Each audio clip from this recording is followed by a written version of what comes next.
আর যারা ব্যবসা করে তারা দুই ধরনের।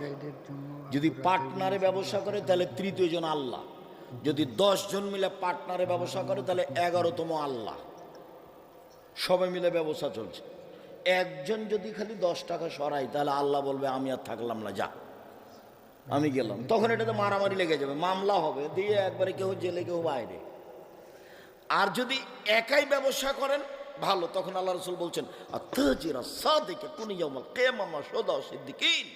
যারা সত্যবাদী ব্যবসায়ী তারা বিচারের মাঠে নবীদের সাথে সত্যবাদীদের সাথে থাকবে।